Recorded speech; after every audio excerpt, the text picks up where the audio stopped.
Good day. Today we're going to discuss the continuation of probability theory. So, in this discussion, we introduce random variables, including the discrete and the continuous variable.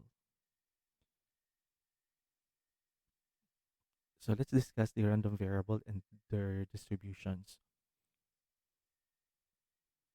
A random variable is essentially a random number.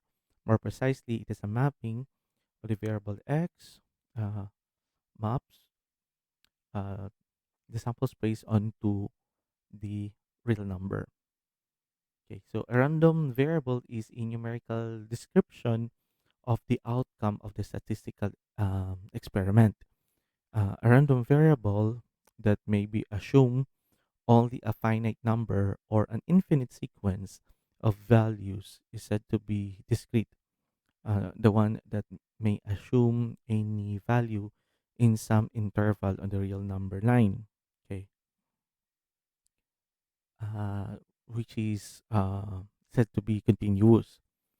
For instance, a random variable representing the number of automobiles sold at a particular dealership on one day would be discrete, while the random variable representing the weight of the person in kilogram, okay, would be continuous. Okay, so let's have an example. So here, uh, a coin is thrown twice, and the sequence of the head and tails is observed with a sample space of you have HH, HT, TH, and TT, where H is the head and T is the tail. Okay, so examples of random variables defined on the sample space are the total number of the head, which can be the x, and then the total number of tails, which can be the y.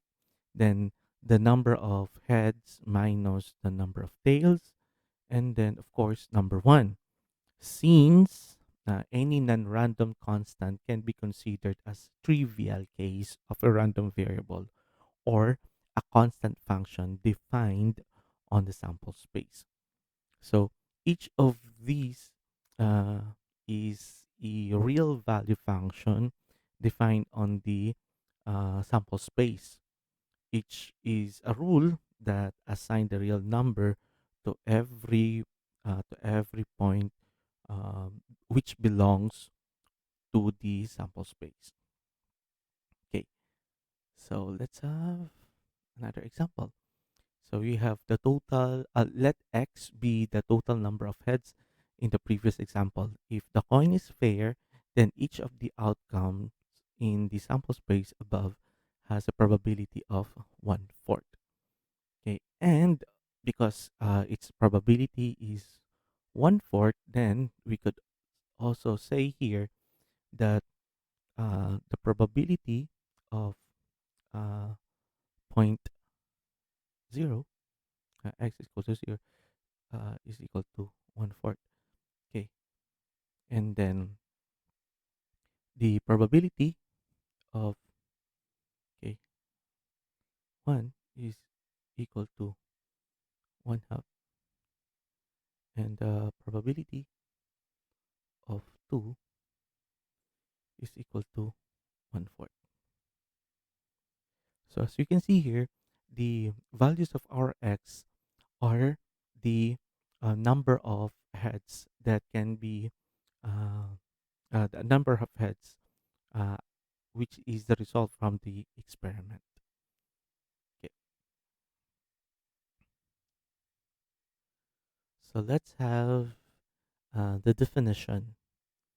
So we have the distribution of a random variable is the set of all probabilities, okay, which the probability of x, which x is greater than a but less than or equal to b for all a and b, such that the b is greater than a and a is greater than or equal to negative infinity, but it is less than or equal to positive infinity. The probability distribution for a random variable describes how the probabilities are distributed over the values of the random variable. For a discrete random variable x, the probability distribution is defined by the probability mass function, which is denoted by the function of x. This function provides the probability for each value of the random variable. In the development of the probability function for a discrete random variable, two conditions must be satisfied. First one, the f of x must be non-negative for each values of the random variable, and the second one is the sum of the probabilities for each value of the random variable must be equal to 1. Okay. Another definition, the cumulative distribution function, or the CDF, of the random variable x is f of x, as we can see here, it's capital letter F, is equal to the probability of the x, which is less than or equal to the small letter x, where the small letter x belongs to the real number. We may use notations. The You have here the this must be subscript f subscript capital letter x. I forgot to have a subscript here. This must be subscript. Okay, okay, let me correct. This is subscript capital letter x, subscript capital letter y. Okay. Here also it must be subscript capital letter y. Okay, for the cumulative distribution function of x and y. Okay, so we have here another example. So the cumulative distribution function for x from the previous example is, we have here the since if we have the probability of the capital letter x, which is less than or equal to x, which is 0, it means no head, then our x is less than 0. If it is only one fourth, okay, the probability is one fourth, it means that our x belongs to the interval 0 1, open interval 0 1. And then if uh, this is, mm, and then if you have 3/4, and which belongs to, uh, which the x belongs to the interval 1 2, and then which is, if the probability is equal to 1, then x is greater than equal to 2. And then you also have here the the graph of the cumulative the shape of the cumulative distribution function.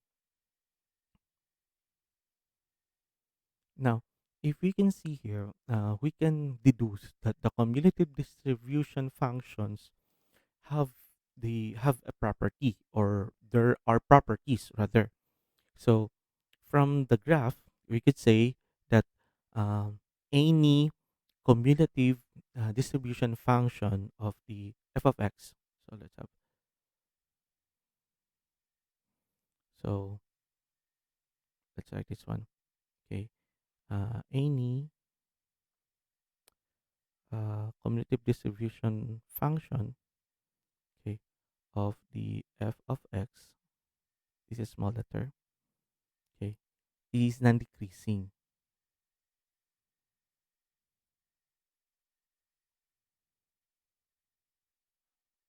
Okay, and then we could also say, okay, that the limit, okay, by the way, the limit of the function of x, okay, as x approaches to negative infinity is equal to 0. Also, we could also say that the limit of the function of x, okay, as x approaches to positive infinity is equal to 1. And, okay, we could also say that any cumulative distribution function, okay, f of x is a right continuous. Okay, so this means that um, it is a function which is continuous at all points when approached from the right. Okay, which, if that would be the case, then we could write that one as the function of the x plus 0 is equal to the function of x. Okay. Moreover, any function with these properties, a random variable can be found that this function is its cumulative distribution function. So any cumulative distribution function describes completely the probability distribution of the random variable. Okay, so let's have some quantitative characteristics, the median and the quartiles. So let's have the definition. Let m be the value such that the probability of x, which x is less than or equal to m, is equal to 0 0.5. If m is uniquely defined, then the value is called the median of distribution. So if the f is uh,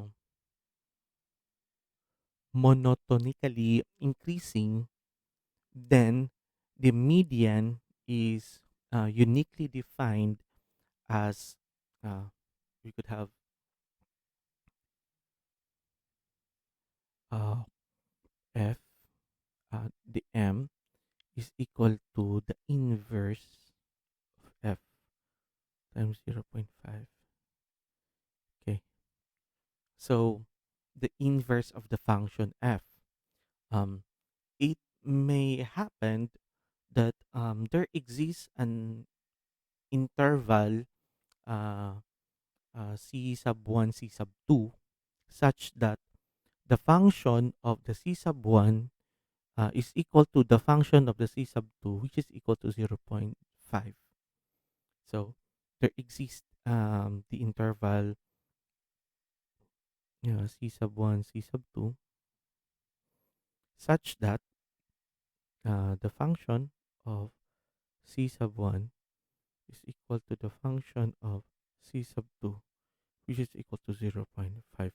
Okay, so in this case, we select the largest interval of this kind and call the value of m, which is equal to the sum of the c sub 1 and c sub 2 all over 2 to be the median. So in this case, the median is uniquely defined. Okay, so let's have another definition. So let p is belongs to the interval 0 1 be given, and let x sub p be the value such that uh, the function of x sub p is equal to p, or the p, the probability of x, which is the x is less than or equal to x sub p, is equal to p. If this value is uniquely defined, uh, then it is called the pth quartile of the distribution of f. So we are quite familiar with some special names of the which is commonly used quartiles. So, for example, if we have uh, x sub 0 0.5, this means median of f. Okay, and then if it is x sub 0 0.25, this is the lower quartile of f. And then if the x is 0.75, then this is upper quartile of f. So these are the commonly used quartiles that have special names. So you have the median, the lower quartile, and the upper quartile. Okay, so let's move to independent random variables. So we have here the definition. Okay, two random variables x and y are said to be independent if for all a sub 1, a sub 2, a sub 1, b sub 1, a sub 2, b sub 2 belongs to real numbers, the events you have here that the x, which belongs to the interval, half interval, a sub 1, b sub 1, and the y, which belongs to the interval a sub 2, b sub 2, are independent, or equivalently, we have here the probability of the x, where belongs to the half interval a sub 1, b sub 1, and y belongs to uh,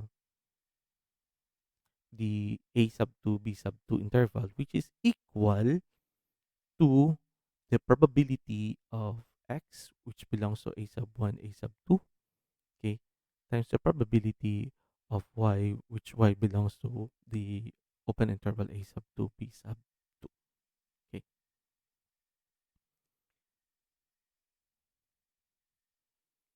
okay, so we have a theorem.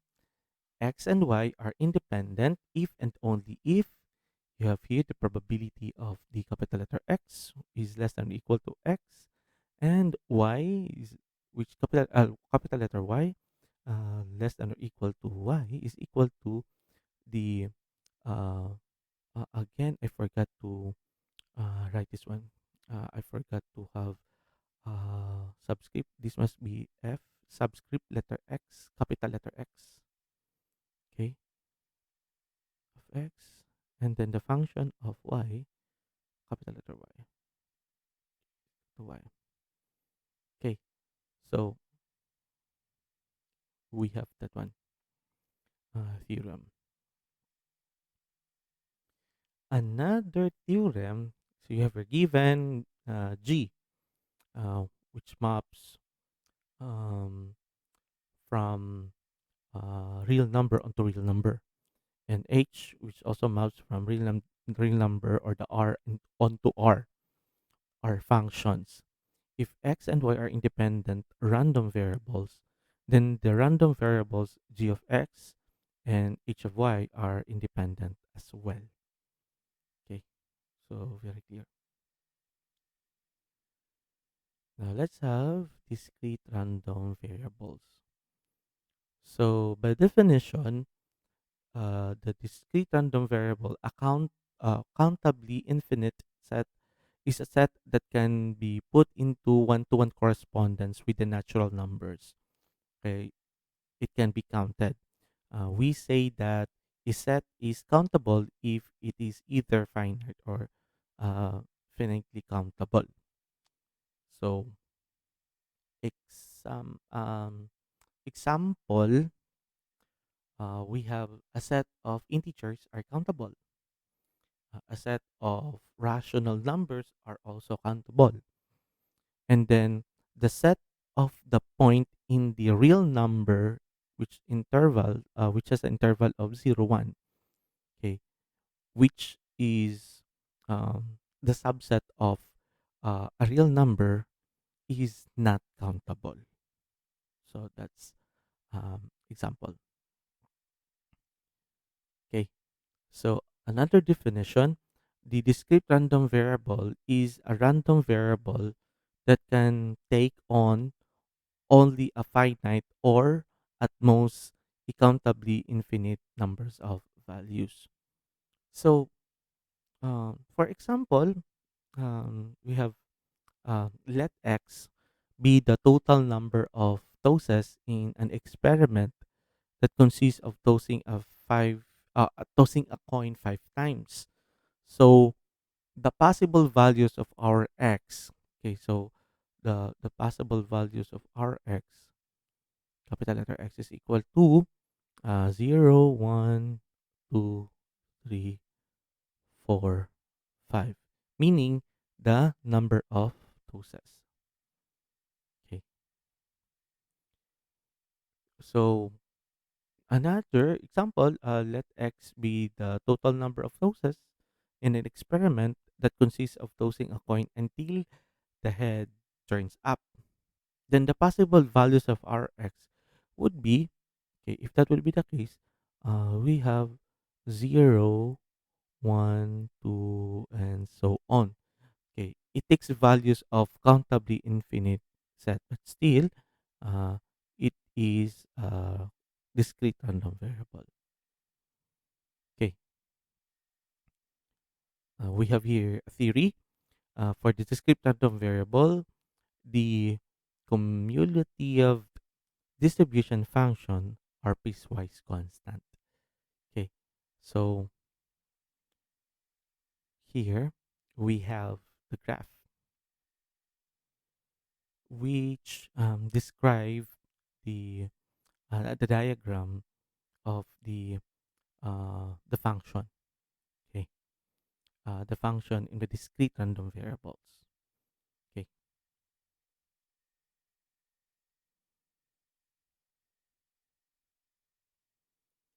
so let's have another definition. Let a random variable x takes values x sub 1, x sub 2, x sub 3, and so on with the probabilities of p sub 1, p sub 2, p sub 3, so on respectively. The function p of x on R such that the p of x sub 1 is equal to p sub 1. Okay, not p sub 1, x sub I. The probability of the x sub I is equal to the probability of I. Okay, and the p of x is equal to 0, where x is not a member of the union of all x sub I, which is called the probability mass function or the probability frequency function of the random variable x. Note that the cumulative distribution function jumps whenever the probability of x is greater than 0, and that the size of the jump at x is the p of x. So the probability frequency distribution describes completely the probability distribution of the discrete random variable. It is usually more convenient than the cumulate distribution function. So, so if we are going to have the graph, okay, so we have here um, the shape of the probability frequency function of the p of x from the previous examples. Okay,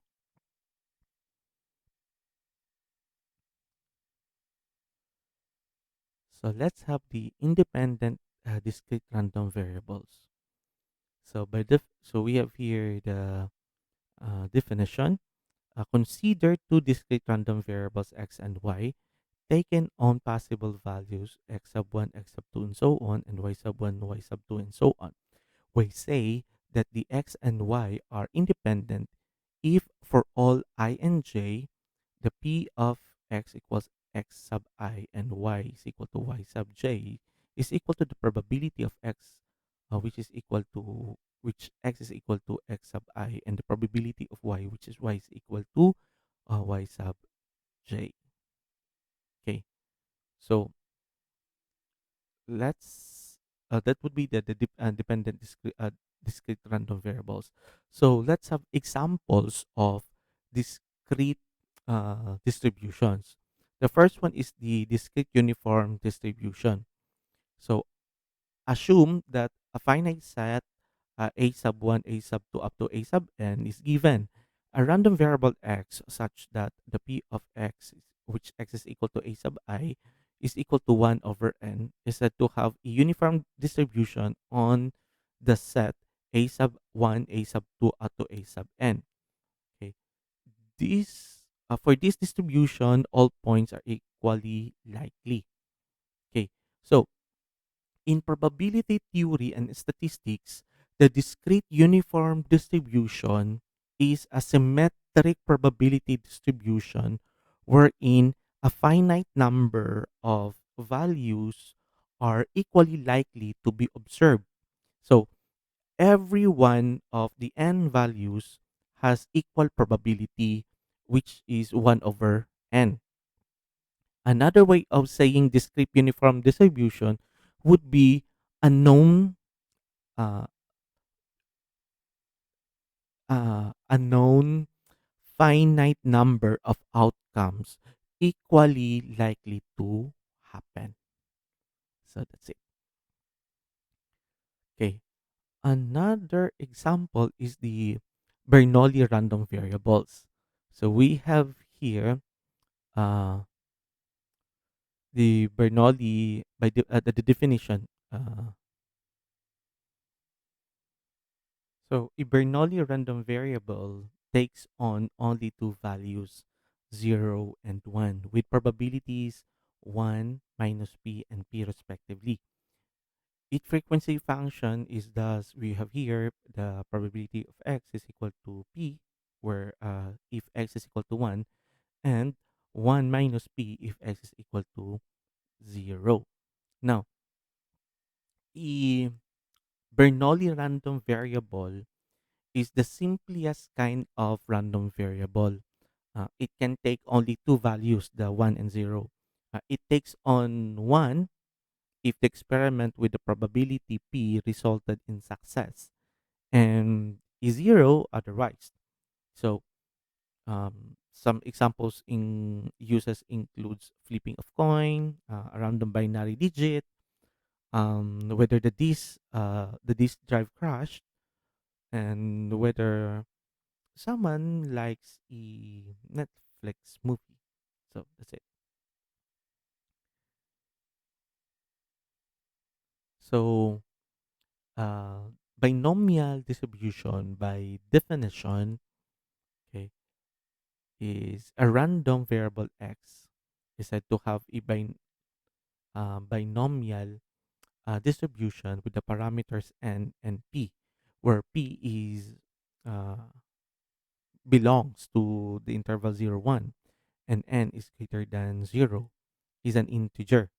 Okay, if you have here the p of x, which is x is equal to k, is equal to the probability of k, which is you have here the combination of n objects taken k at the time times p raised to k times the quantity 1 minus p raised to n minus k.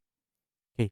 In this case, the x is said to be a binomial random variable, which can be, okay, expressed also with x, this kind of denotion. So it means it's binary and p. Okay. So let's have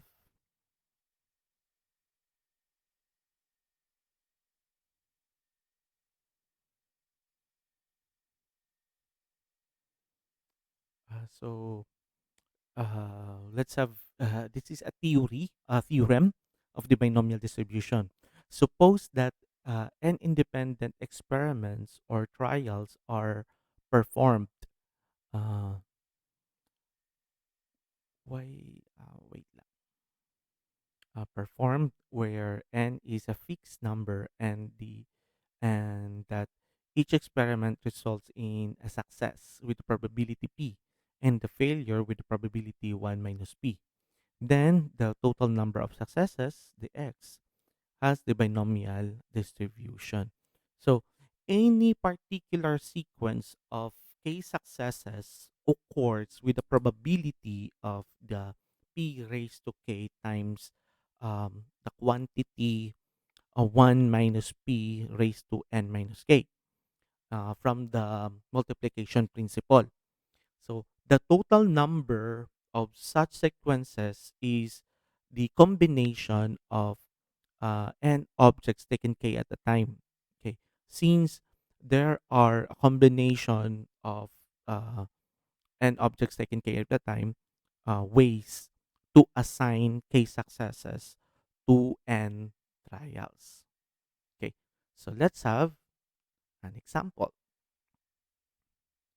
So a coin is tossed 5 times, and the total number of heads is counted. So you have here the head is identified with success.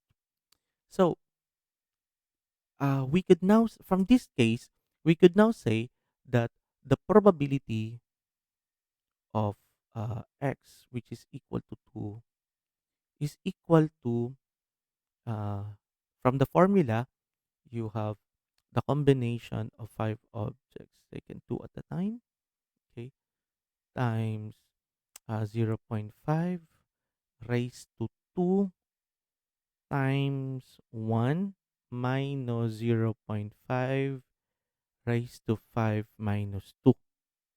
Okay, so that's how we are going to solve. Using calculators, uh, you can directly solve this one using a calculator. So,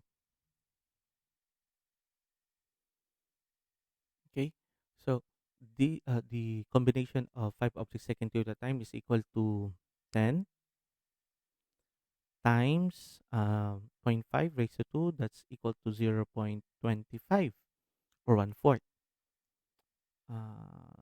0.25, and then we also have um, 1 minus 0.5 is 0.5 raised to 3, because 5 minus 2 is equal to 3, so which is equal to 0.125 or 125 or equal to 1 over 8.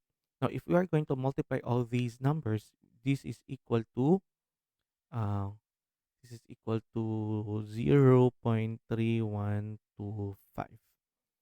So a random variable with a binomial distribution can be expressed in terms of independent Bernoulli random variables. So um, let x sub 1 to x sub n capital be the independent Bernoulli random variables with uh, the probability of x sub I is equal to, where x sub I is equal to 1 is equal to the p, and then the probability of x sub I, which x sub I is equal to 0, is equal to 1 minus p. Then we could have the function, not function, an equation y is equal to x sub 1 plus x sub 2 up to x sub n, okay, is a binomial random variable. Okay, so let's have another example of discrete distribution, the Poisson distribution. So here, the definition of the Poisson distribution, let the lambda is greater than 0 be given.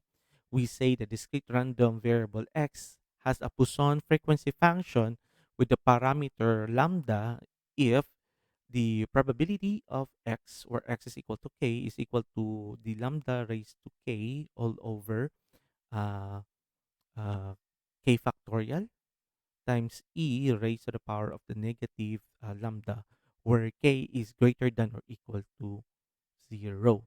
So note that since the Taylor series, okay, the exponent is uh, e raised to lambda. If you can still remember in our college days, okay, we could have uh, e raised to lambda is equal to the summation of uh, uh, lambda raised to k. This is lambda over k factorial. K factorial. Where from 0 to infinity, positive infinity. Okay, that's positive infinity. Okay, it follows that the frequency function the frequency function sums to 1. So that's how we are going to have the Poisson distribution. Okay. So let's have the theorem for the Poisson distribution.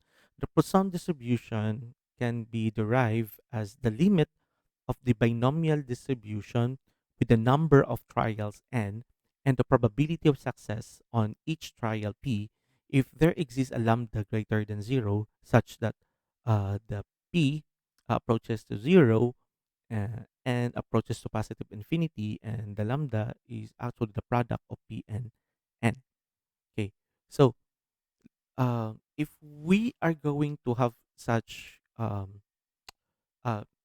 this theorem, okay, by this theorem, we can understand this if we have this kind of idea.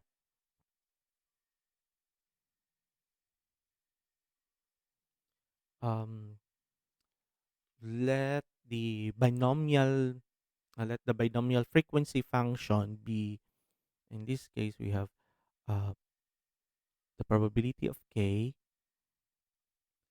is equal to n factorial over the the quantity n minus k factorial times k factorial times p raised to k times 1 minus p raised to n minus k. Okay. Now, it can be rewritten, this one can be rewritten as, uh,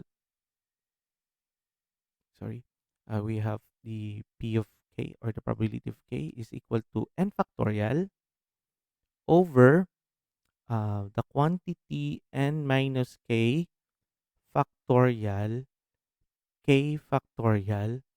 Now, the p raised to k can be written as the lambda over n raised to k um, times 1 minus lambda over n quantity raised to n minus k, which is equal to lambda raised to k over k factorial times 1 minus lambda over n quantity raised to n.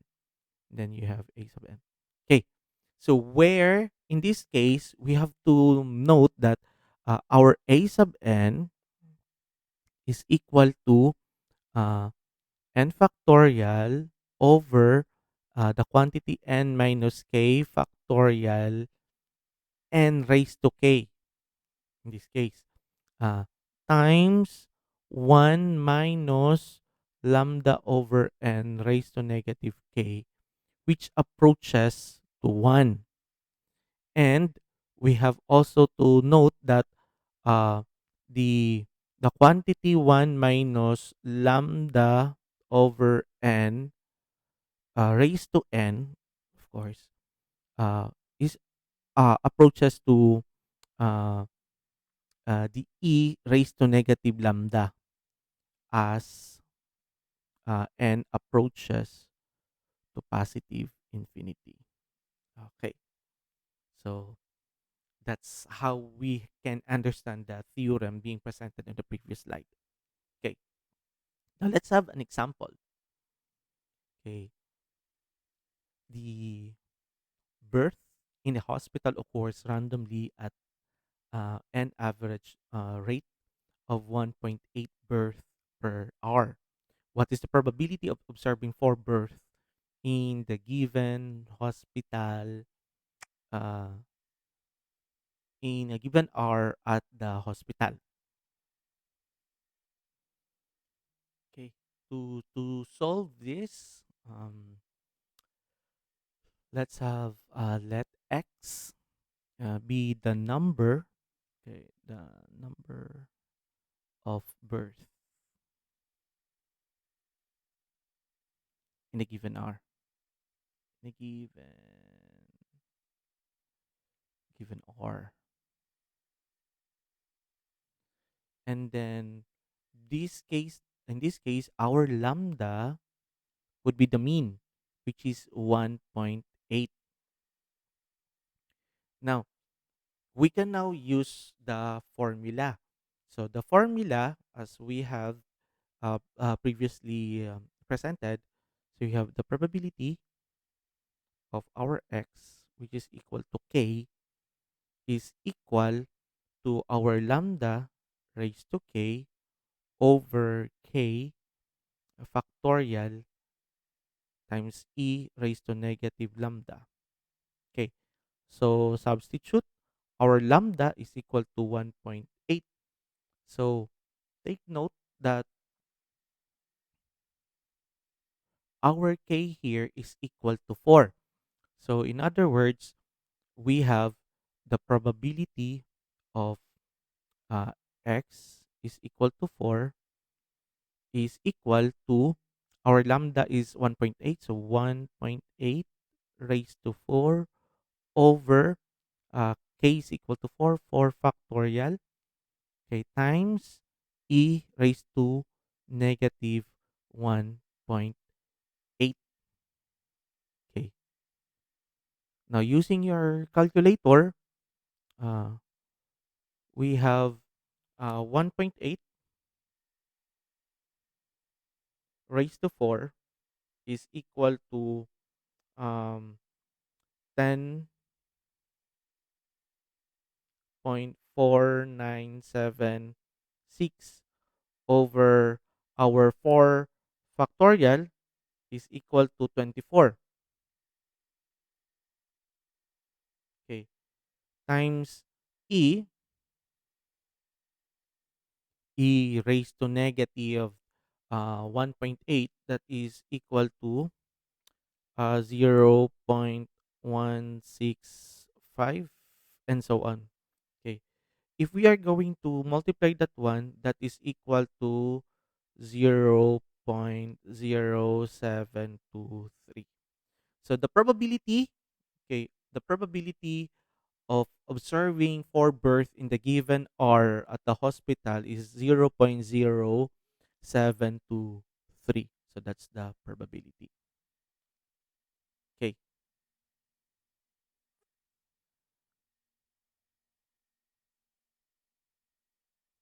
So another theorem for the Poisson, okay, assume that the number x of some events occurring in a time interval has a Poisson distribution with mean occurrence of lambda per unit time. So let y be the number of the events occurring in s units of time. Then y has a Poisson distribution of, we have this one, uh, POI of as lambda. So we have from the previous presentation, we have the lambda is equal to np. I uh, mentioned that one, that the lambda is equal to np for the given time interval of the size 1, where the p is a probability that there is a call during a small time interval, uh, which change in the t, and our n is equal to 1 r over change of t. Therefore, uh, the distribution of x can be approximated as the binary of np. For the time interval, the s by 1, we have n, which is the product of ns of these small time periods. Therefore, the distribution of y can be approximated as the binary of the triple, not the triple, the binary of the ns and p. Okay. Mm, it is the Poisson distribution, uh, PNS, or the Poisson distribution as lambda, where our lambda is the product of P and N. So that's uh, how the theorem works. Next, we have a geometric binomial distribution. Okay, so the geometric distribution is constructed from the infinite sequence of independent Bernoulli trials. Okay, so we have the definition. Let P be belongs to the interval 0, 1. Okay, be given a random variable x is said to have a geometric binomial distribution if the probability of k is equal to the p of x is equal where x is equal to k, which is equal to the quantity 1 minus p raised to k minus 1 times p, where our k is equal to 1, 2, 3, and so on. Note that the sequence of probabilities is a geometric sequence. You have to take note that one. So in other words, the geometric distribution is defined as a discrete probability distribution of a random variable x which satisfies some of the conditions. Okay. The geometric distribution conditions are first one, uh, the phenomenon has a series of trials, and then each trials has only two possible outcomes, either success or failure, and then the probability of success is the same for each trial. So in probability and statistics, the geometric distribution defines the probability that the first success occurs after k number of trials. So if P is the probability of success or failure of each trial, then the probability that the success occurs on the kth trial is given, okay, by the a formula. Okay, so let's have theorem.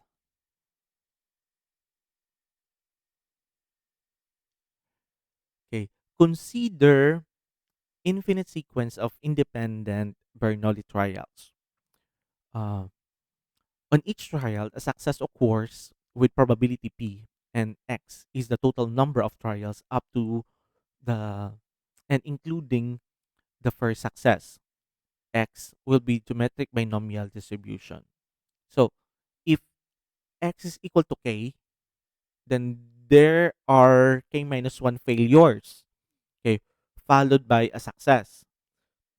From the independence of trials, this occurs with the probability, okay, of p of k, which is equal to uh, x, which x is equal to k, uh, which is equal to uh, the quantity 1 minus p raised to k minus 1 times p, where k is equal to 1, 2, 3, 4, and so on. So let's have an example. Suppose uh, Max owns a light bulb manufacturing company and determines that 3 out of every 75 bulbs are defective. What is the probability that Max will find the first faulty light bulb on the sixth one that he tested? Okay, so that's a problem. Now, in this case, the probability, our P, is equal to 3 over 75 because 3 out of every 75. Okay. Then our K here is equal to 6. Okay. Now, to solve, the probability of X, which is equal to K, is equal to uh, 1 minus p raised to 1 minus k times p. So here, the probability of x, which is x equals to 6, is equal to the quantity 1 minus 3 over 75, okay, raised to our k is 6 minus 1 times 3 over 75. Okay, so okay, using calculator, 1 minus 3 over 75 is equal to uh, 24 over 25. 24 over 25 raised to 5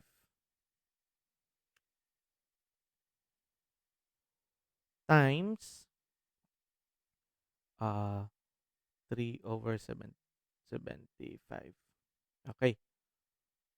Now, 24 over 25 raised to 5 is equal to approximately 0.815 times uh, 3 over 75. Now,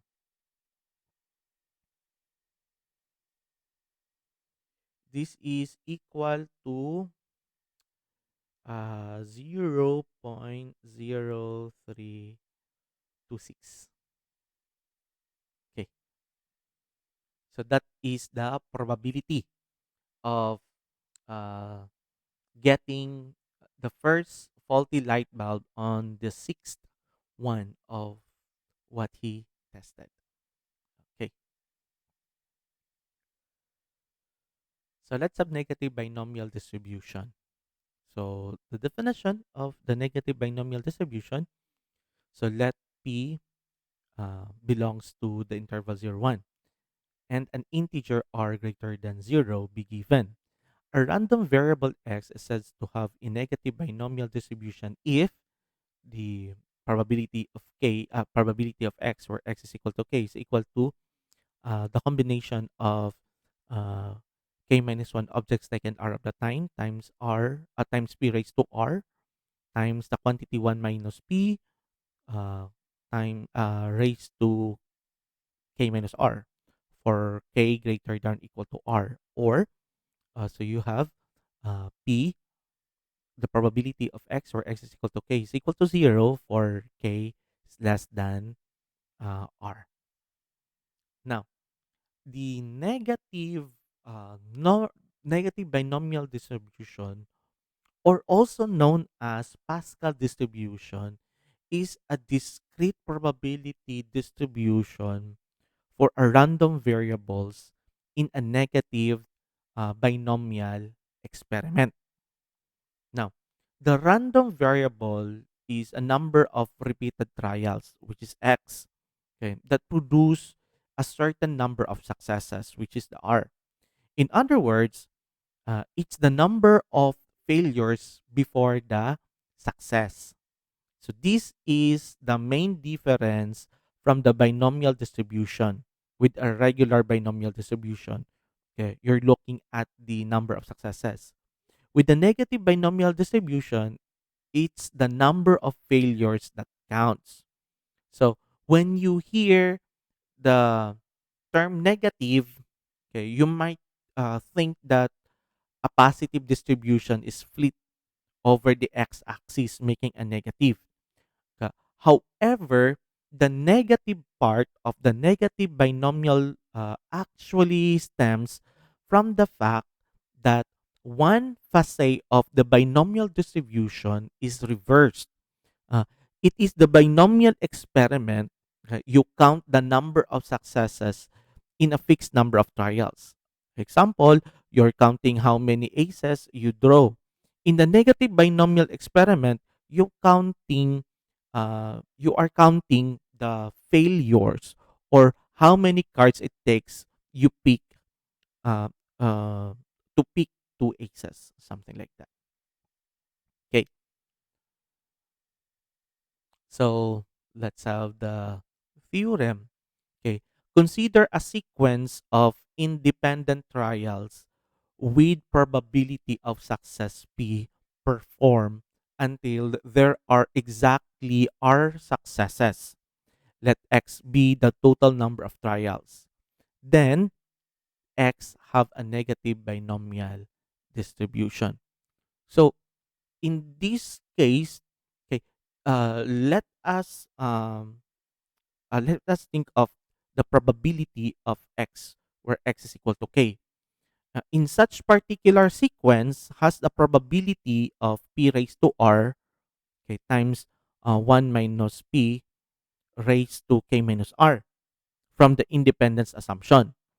Now, the last trial is a success, and the remaining R minus 1 successes can be assigned to the remaining K minus 1 trials in um, in the combination of K minus 1 taken R minus 1 at a time. Okay, that's the number of ways that we can that it can have. Okay, so that's the concept of this theorem. Okay, let's have the hypergeometric distribution. So the definition of hypergeometric distribution, let positive integers m and r be given.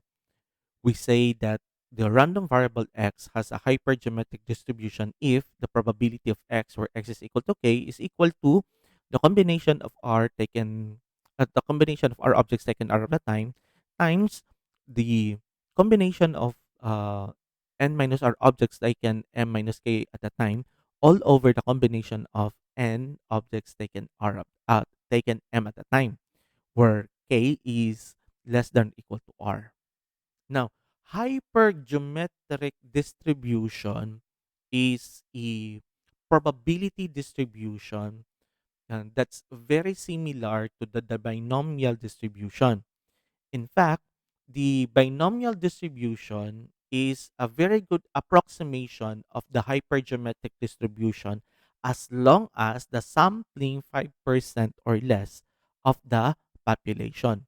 Therefore, in order to understand the hypergeometric distribution, you should be very familiar with the binomial distribution.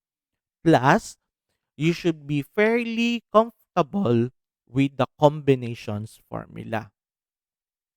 Now, the hypergeometric distribution is hugely similar to the binomial distribution. However, their differences lie in the way the sampling is done. The binomial distribution has a fixed number of independent trials, whereas the hypergeometric distribution has a set of dependent trials. In other words, we will use the hypergeometric distribution whenever we have a sampling without replacement. Additionally, this distribution enables us to deal with situations arising when we sample from batches with a known number of defective items. So that's the hypergeometric distribution. Let's take an example.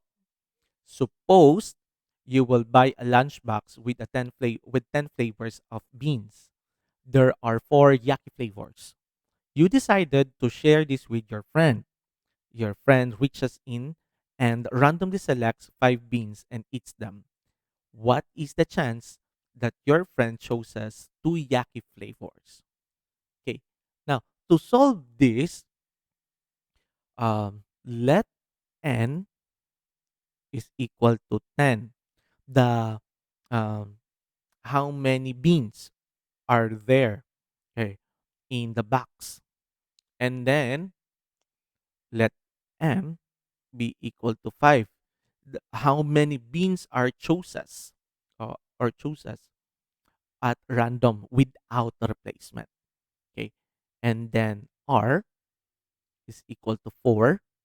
How many yaki flavors are in the box, okay, and k is equal to 2, how many yaki flavors to be chosen? Now, so we can now use the formula. So P of x is equal to k, which is equal to the combination of r taken k at the time times n minus r taken m minus k at the time over the combination of n objects taken m at a time. So substitute. So the probability of x is equal to r is equal to 4. So you have 4 taken 2 at a time times the combination of our n is equal to 10 minus r, which is 4, taken m, 5 minus 2 over, we have um, the combination of 10 objects taken 5 at a time, which is equal to, in this case, the combination of 4 objects, the combination of 4 objects taken 2 at a time is equal to 6. And then 10 minus 4 is equal to 6. 5 minus uh, uh, 5 minus 2 is equal to 3. So you have the combination of 10 minus 4 taken uh, 5 minus 2 at a time is equal to 20. And then you have the combination of 10 taken 5 at a time, which is equal to 252. So in other words, you have 6 times 20, okay, divided by 252 is equal to uh, 10 over 21. Or roughly estimated, that's equal to 0.476. Okay. Meaning, this means that your friend, okay, has 0.476 chance of choosing two yaki flavors from the sample size of 5 means, knowing that there were 4 yaki flavors in the box of 10 factorial. Okay, let's have the continuous distribution. In applications, we are often interested in random variables that can take on a continuum of values rather than finite or countably infinite numbers. Go. So let's have the definition of the continuous distribution. A random variable x is said to have a continuous is said to be continuous if the probability of x, or x is equal to x, is equal to 0 for any x uh, which is an element of the real numbers. Respectively, the probability distribution is called continuous if it belongs to the continuous random variable. This definition may seem as a paradox given the property in the probability axioms. A paradox, since the probability of x, where x is belongs to r, or the real number, is equal to 1, and the event of a set where x is belongs to the real number can be represented as the union of the disjoint events. Okay, if uh, x, the x, we have, maybe if we have the point, uh, x, the capital letter X, which is equal to each point of the sets. Okay. Now, um, example, we have a set. Example, we have a set, the X, which an element of a real number. Let me write it neatly.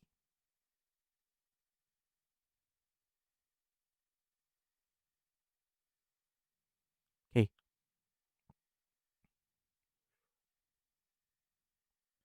Which is the union of uh, the set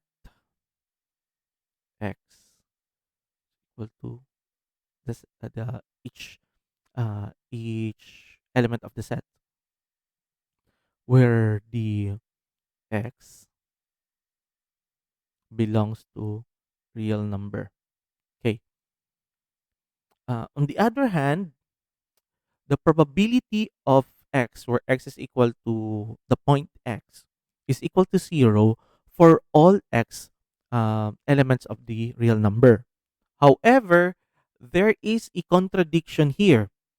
The property that the probability of X, where X is a real number, is equal to 1, was imposed for the countable set, okay, A sub j only. And uh, X, the set X, where X is real number system, is or real number, is a non-countable. In fact, okay, X is a continuous random variable if and only if its cumulative distribution function is a continuous function. Okay, so we have to bear in mind that there is a particular continuous random variables. So we have to bear in mind that the probability of X, which is equal to the point X, is equal to the probability of X, and that must be capital letter, not the point X, okay, which is less than or equal to the point X, minus the probability of X if where X is less than the point X, which is equal to 0. So that's it.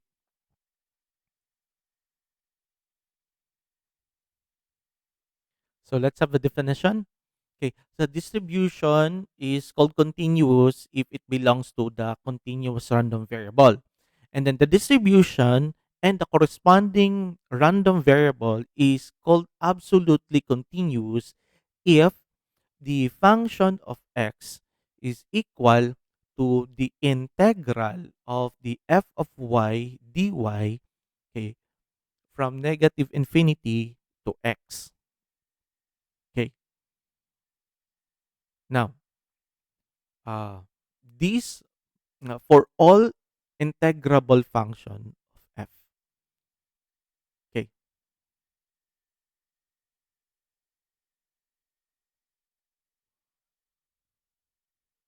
so we have this definition. Okay, the derivative of f of x is equal to the d of f of x over dx is said to be a density function or the probability density function or the PDF.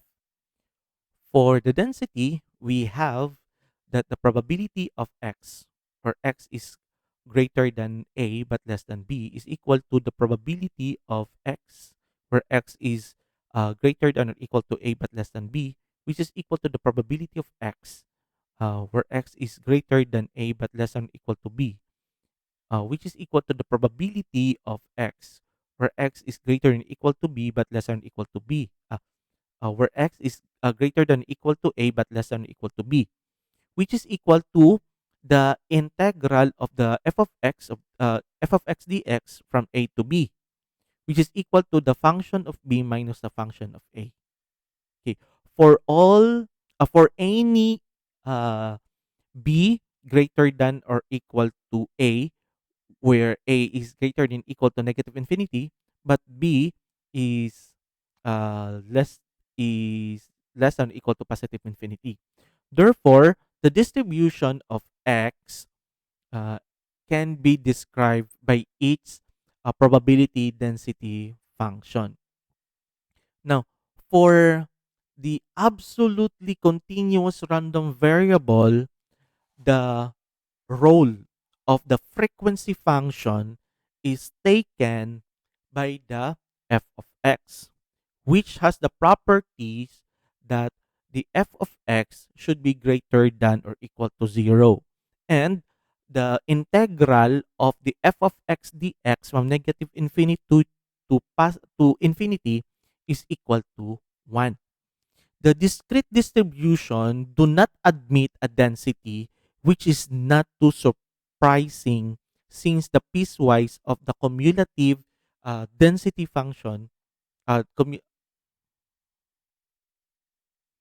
or the what do you call this one? The cumulative distribution function is non-differentiable.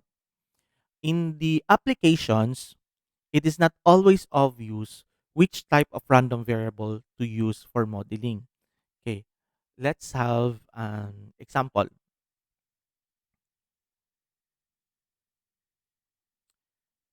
Oops.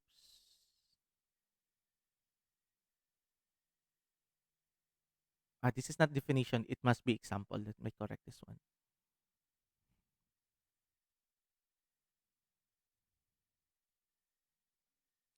The tomorrow's exchange rate for the Australian dollar or US dollar can be regarded as a random variable. In this case, we could accept the set of the positive rational numbers as the set of possible values for the exchange rate. In this setting, the exchange rate will be represented by the discrete random variable. Okay. Alternatively, we could accept that the set of possible values is the set of all positive real numbers. The exchange rate will be represented by a continuous random variable. It can be noted that the continuous models are more common in financial modeling. So, we have to take note that the set of values of a random variable can be considered as sample space for the probability model. Okay, so we have to take note of that one.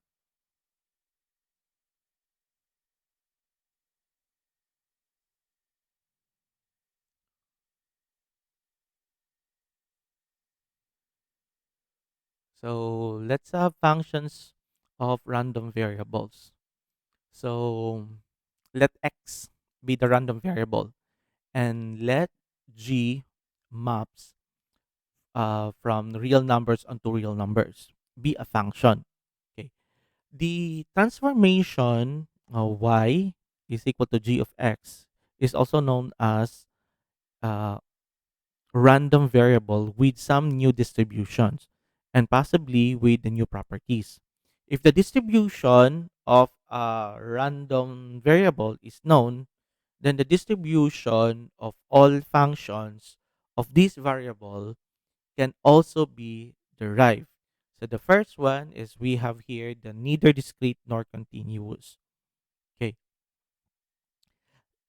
There are random variables that are neither discrete nor continuous. In fact, if it is true for all random variables, such that their cumulative distribution functions are either piecewise constant or continuous. Okay, for example, let x be a random variable distributed uniformly in the closed interval 0, 1. It is continuous variable. Okay, so let x, not let y be a maximum of uh, one third in x. Then y is a random variable that is neither discrete nor continuous. Okay, so let's have examples of continuous random variables. So the first one is uniform distribution. Okay, a random variable x with the density f of x is equal to 1 if the x is an element of the interval 0, 1 or 0 otherwise. Is said to have a uniform distribution of the closed interval 0, 1. We will write it as x u 0, 1. Okay. For let's have okay. Uh for this distribution, okay, for this distribution, all points in a finite interval are equally likely. Okay.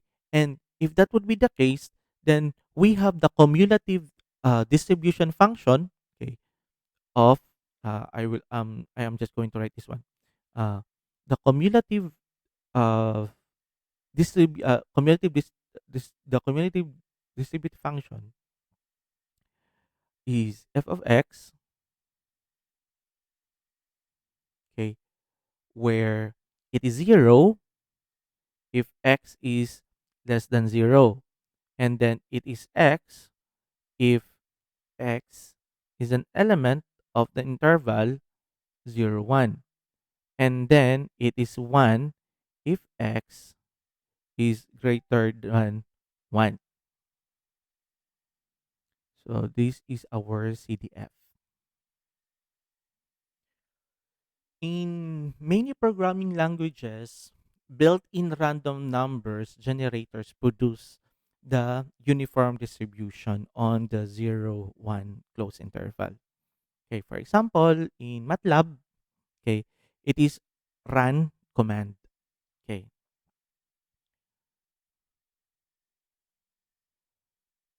so let's have another definition of uh, uniform distribution. A random variable x with the density f of x is equal to the inverse of b minus a if x belongs to the closed interval ab, or 0 otherwise. Is said to have a uniform distribution on the closed interval ab where a is less than b. We will write it as you have here x, okay, uniform distribution ab. Okay,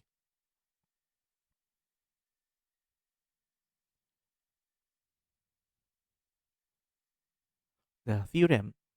The median of the uniform distribution on the closed interval 0, 1 is 0.5. The median of the uniform distribution on the closed interval AB is you have the sum of B and A over all over 2. Okay, let's have another example of continuous random variable. We have the exponential distribution. So let the lambda greater than 0 be given. The exponential distribution has the density of f of x is equal to lambda times e raised to negative lambda x if x is greater than equal to 0 or it is 0 otherwise. Okay. Similar to the Poisson distribution, the exponential density depends on the single parameter.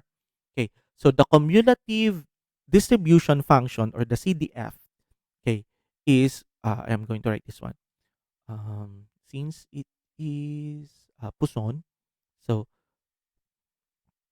f of x is equal to the integral of f of y dy from negative infinity to positive to x, rather to x, okay, which is equal to the integral of the f of y dy from 0 to x, which is equal to 1 minus e raised to negative lambda x, where x should be greater than 0.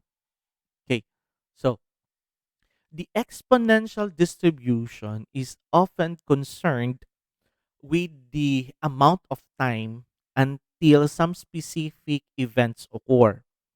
For example, the amount of time at the beginning now until the earthquake occurs has an exponential distribution.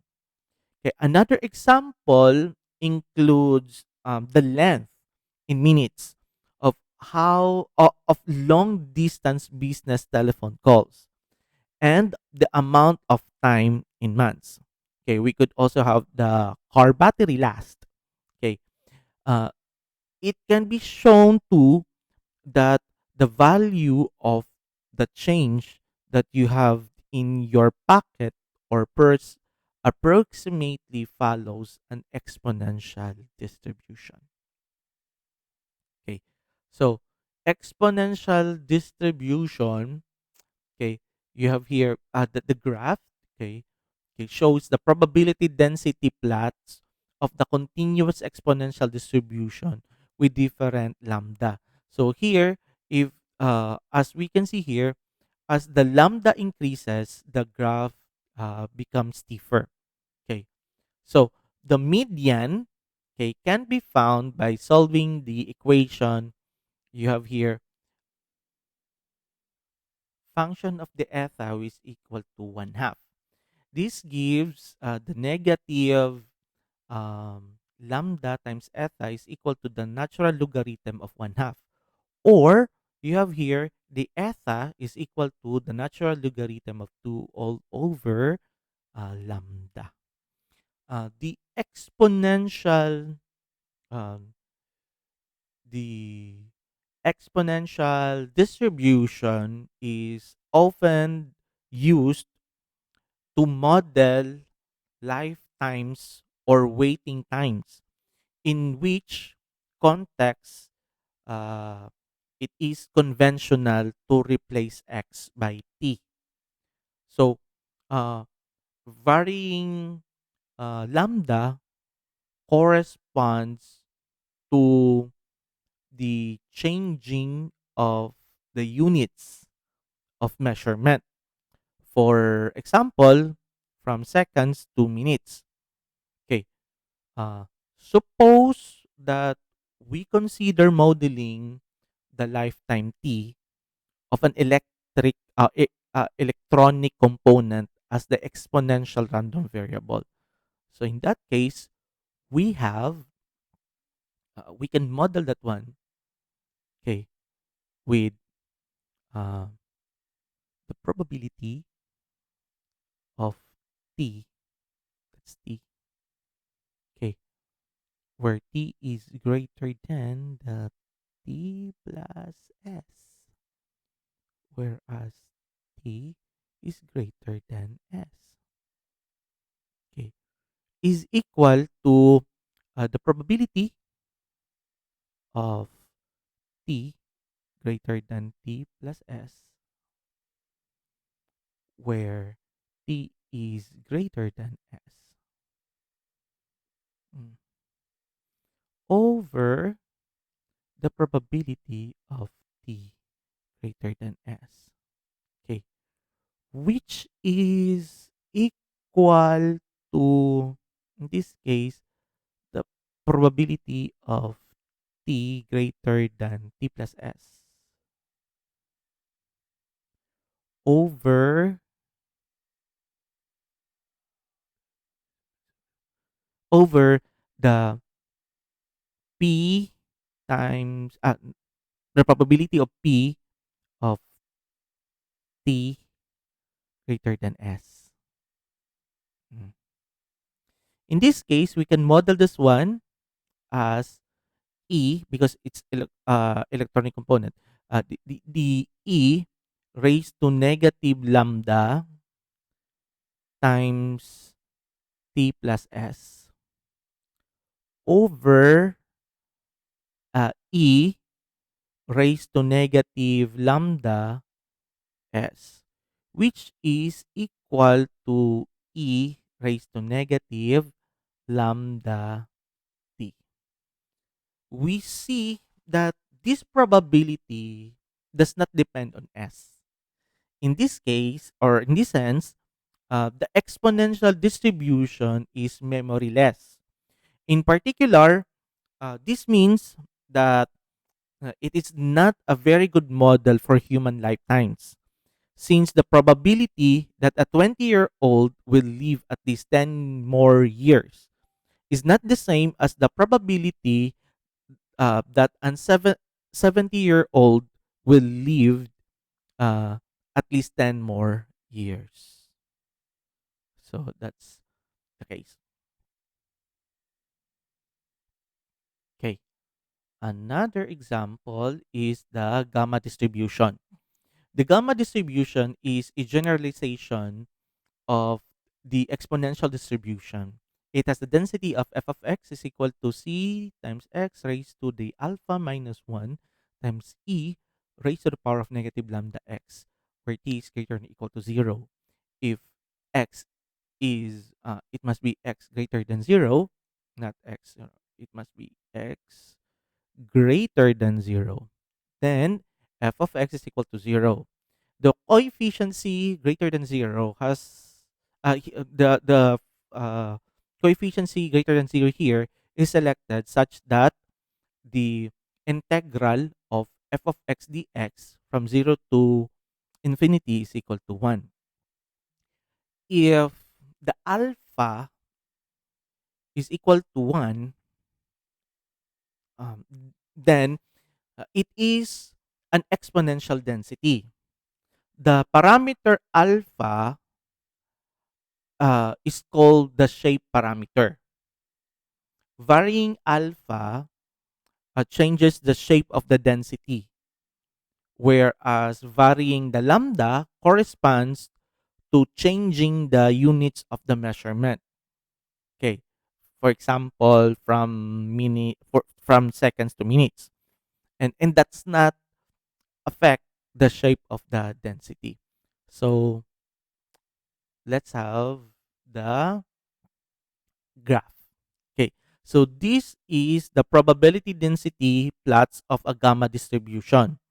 Okay, the distributions with different alpha, which is the shape, and the scale, which is the lambda.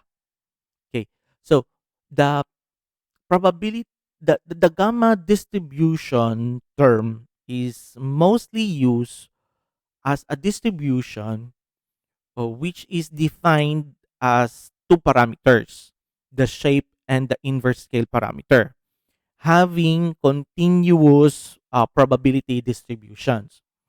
It is related to normal distribution, to exponential distribution, to the chi-square distribution, and Erlang distribution.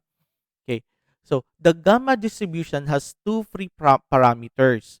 Okay. The shape parameter and the rate parameter, which is the reciprocal of the scale parameter. Okay. The scale parameter is used only to scale the distribution.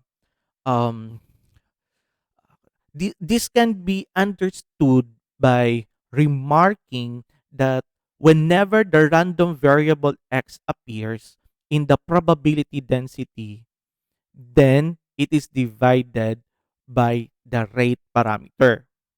So, since the scale parameter provides the dimensional data, it is seldom useful to work with the standard gamma distribution. Okay, for example, the rate parameter is equal to 1. Okay, let's have another example. The standard normal distribution. Okay, or the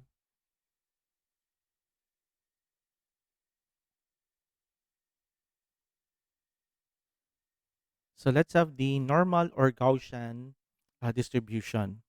So here we have the definition. Okay, let the sigma, okay, small letter sigma, is greater than zero, and mu is an element of real number be given a random variable x with the density f of x is equal to 1 over you have the sigma square root of 2 pi or times e raised to the power of the negative quantity x minus mu squared over 2 sigma squared is said to be in a Gaussian random variable with the mean of mu and standard deviation of sigma. In other words, the sigma squared is the standard deviation, is the variance.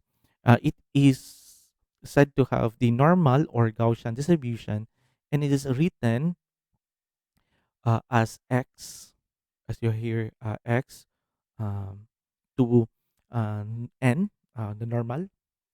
You have the mean and the variance. Um,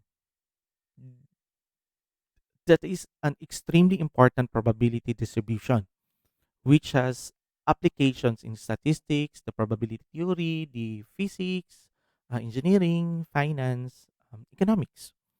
Uh, by the central limit theorem, which we are going to consider later, uh, it is the limit distribution for mixing a large number of independent random variables from a wide class of positive distribution. So, in other words, the density is symmetric about the mean.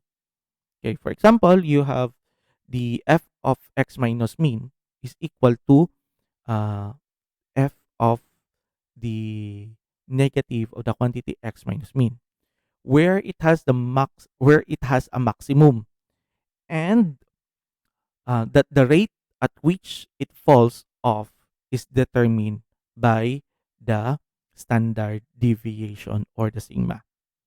So the shape of the normal densities are sometimes referred to as bell-shaped curve.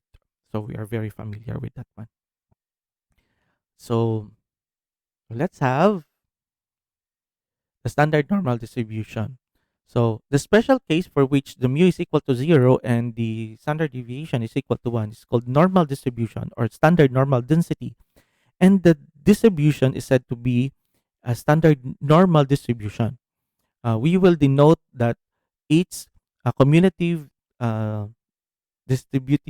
distribution function, okay, by you have the capital letter phi of x with its density by the small letter phi of x with this formula. So we have here that uh, the phi of x is equal to 1 over square root of 2 pi exponents or the e raised to negative x squared over 2. And we have here the CDF, which is equal to 1 over the square root of 2 pi, okay, times the integral of the e raised to negative y squared over 2 dy from negative infinity to x. Now, so to understand this, we can have the concept that uh, mm, so from the given information, let our x be a normal distribution, okay, of mean of 0 and standard deviation of 1. So in this case, we could have that the probability of x, ah, it must be capital letter because we are not just only talking about the point. Okay, the set x, which is greater than equal to a but less than equal to b, is equal to the uh, CDF. So you have the capital letter phi of b minus capital letter uh, phi of a, which is equal to the integral of the density. okay, of x dx from A to B. Okay. So note from the information in the previous slide, note that we can also derive the square root of 2 pi is equal to the integral of the exponent, the e, not exponent, e, but we can then write that this one. Okay. E raised to the power of negative x squared over 2. Ah, wrong.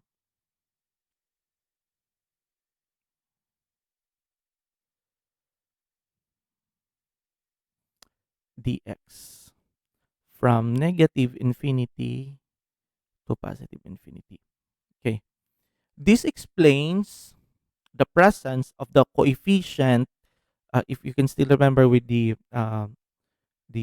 equation of the normal curve, it has the coefficient of uh, 1 over square root of 2 pi. Okay. It ensures that, okay, this ensures that the CDF of positive infinity minus the CDF of the negative infinity is equal to the probability of x. It must be capital letter X,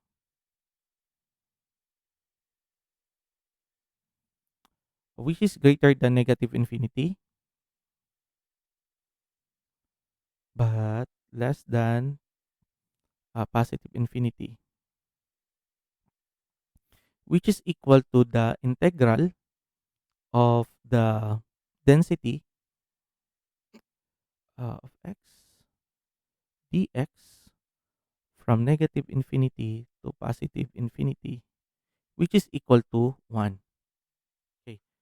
So, in this case, um, the density is symmetric. So we have to take note that the density is symmetric about x is equal to 0. Okay. In particular, it follows, okay, it follows that the CDF of the positive infinity minus the CDF of 0 is equal to the probability of x greater than 0, which is equal to the CDF of 0 minus the CDF of negative infinity is equal to the probability of x greater than and less than, not greater than,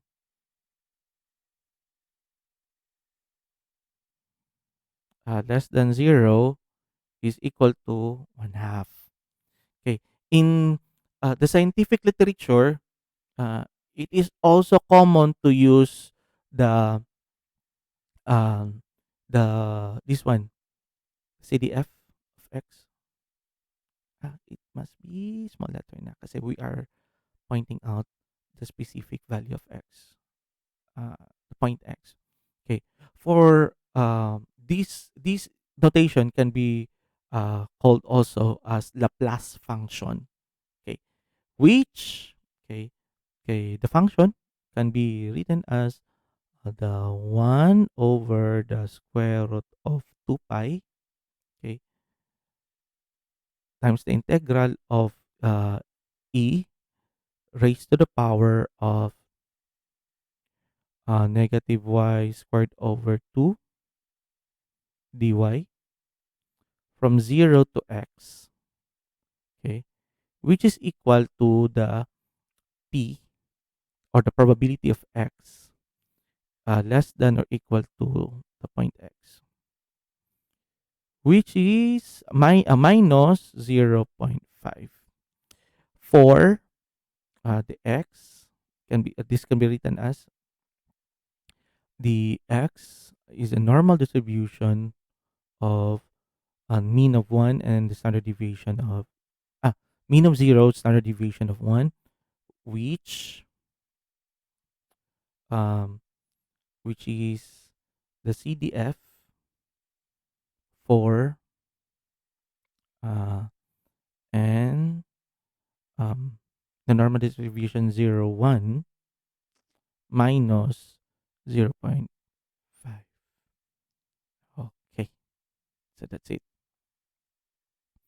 Next example, we have the Pareto distribution.